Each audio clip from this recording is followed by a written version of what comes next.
কৃষ্ণ, আমি একবার ভেতরে যাবো। না না বৈকুণ্ঠ দা, তুমি বসো। ইমার্জেন্সি রুমে তোমাকে ঢুকতে দেবে না, ওখানে তো ডাক্তার আছে। ওই তো ডাক্তারবাবু আসছে বোধহয়। ডাক্তারবাবু, কি হরে কৃষ্ণ, ডাক্তারবাবু তো কোনো সাড়া শব্দ করলো না। আপনি তো উতল হবেন না বৈকুণ্ঠ দা, ডাক্তারবাবু মনে হয় অনেক বড় মাপের ডাক্তার, উনি তো ভনির কাছে যাচ্ছে।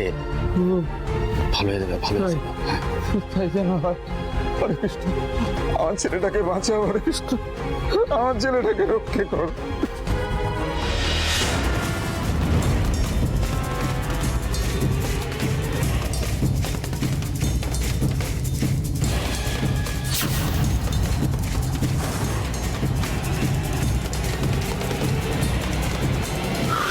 বাঁচা গেল। এখানে কোনো সিসি ক্যামেরা নেই।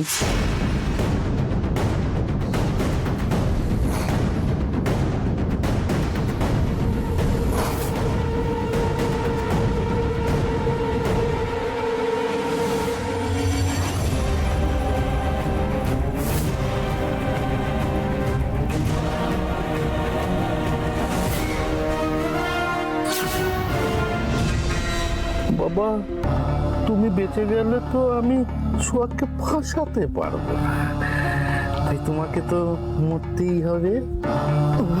কষ্ট হচ্ছে, কিছু করার না বাবা, একটু পরেই আরাম।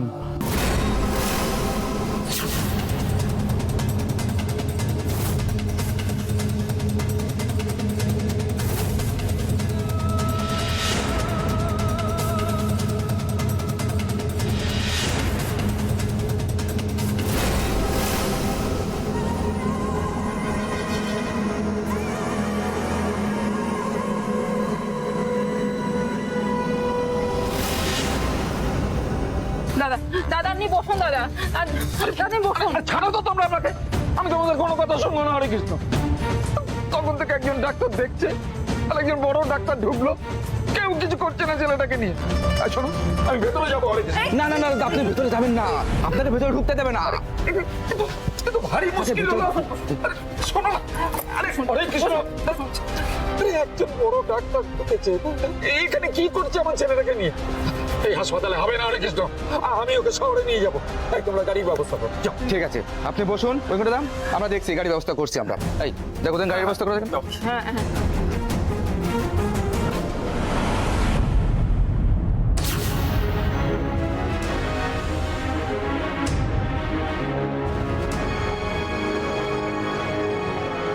এ কি, পেশেন্টের অক্সিজেন মাস্কটা খোলা কেন?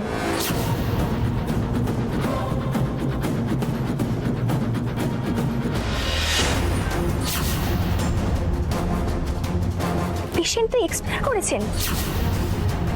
এক্ষুনি স্যারকে ডাকতে হবে। Sir, sir! কি হচ্ছে সিস্টার?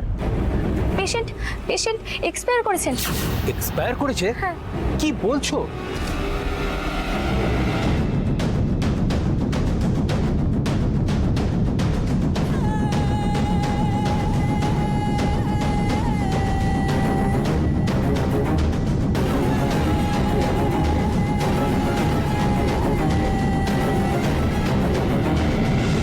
কখন হয়েছে এরকম? অক্সিজেন মাস্ক খোলা কেন? আমি জানি না স্যার, আমি নিচে মেডিকেল ডিপার্টমেন্ট থেকে ওনার জন্য ওষুধ আনতে গেছিলাম। ঘরে এসেই দেখি ওনার অক্সিজেন মাস্কটা খোলা। উনি এক্সপায়ার করেছেন। মাই গড, পেশেন্ট পার্টিকে এক্ষুনি খবর দিতে হবে।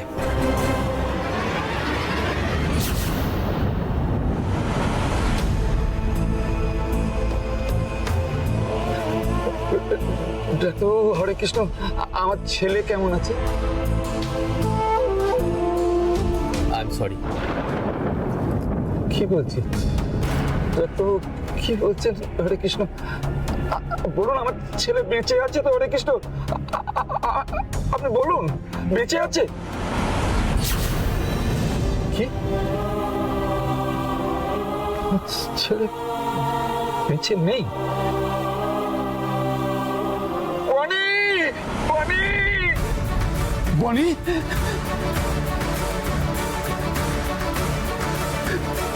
বনি, কি হয়েছে তোর? কি হয়েছে? চোখ খুলে থাকা। কি হয়েছে তো? সত্যি সত্যি মরে গেলি? হরে কৃষ্ণ, হরে কৃষ্ণ।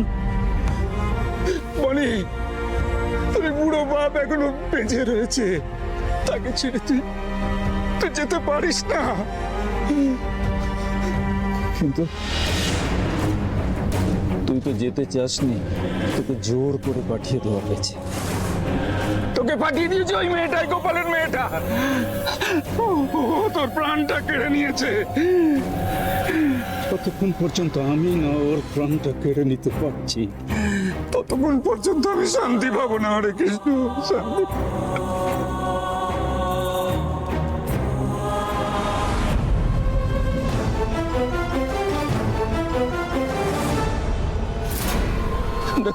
একবার দেখুন না, ওর শরীরটা এখনো গরম আছে, আমার ছেলেটা বেঁচে আছে। হরে কৃষ্ণ, একবার দেখুন। আপনি শান্ত হন, আমরা যথাসাধ্য চেষ্টা করেছি, কিন্তু কিন্তু কিচ্ছু করতে পারেননি, তাই না? হরে কৃষ্ণ। হাসপাতাল, এই হাসপাতাল আমি ভেঙে চুরে শেষ করে দেবো, ভেঙে চুরে শেষ করে দেবো। কি করছেন আপনি? এরকম করবেন না, প্লিজ বি কোয়াইট। শান্ত হন আপনি, এরকম করবেন না। যতক্ষণ না আমি আমার ছেলেকে ফেরত পাচ্ছি, হরে কৃষ্ণ, এই হাসপাতাল ছেড়ে আমি কোথাও যাব না। এই হাসপাতাল আমি ভেঙে চুরে শেষ করে দেবো, ধ্বংস করে দেবো এই হাসপাতাল। আপনি কবে ফিরছেন? Next month? ও আচ্ছা, ঠিক আছে। অ্যাডভোকেট সিনহারা কলকাতায় নেই, থাইল্যান্ডে, সামনের মাসে ফিরবে। বাবা, অ্যাডভোকেট রাউতকে একবার ট্রাই করে দেখো না। ঠিক বলেছিস তো, দাঁড়া।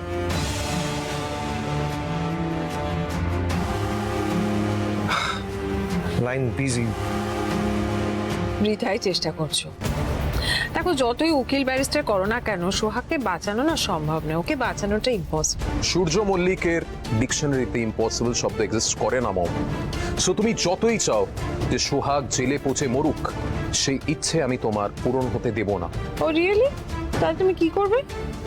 ও, তুমি বুঝি তোমার খুনি বউয়ের হয়ে জেলে বসে জেলের ঘানি টানবে? না মম, আমি আমার বউকে নির্দোষ প্রমাণ করে ওকে সসম্মানে বাড়ি নিয়ে যাব। সসম্মানে?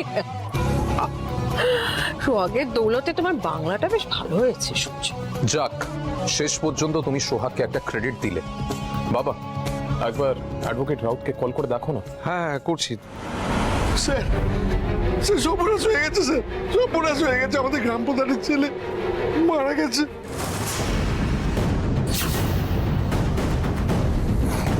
হোয়াট? মারা গেছে? মারা গেছে।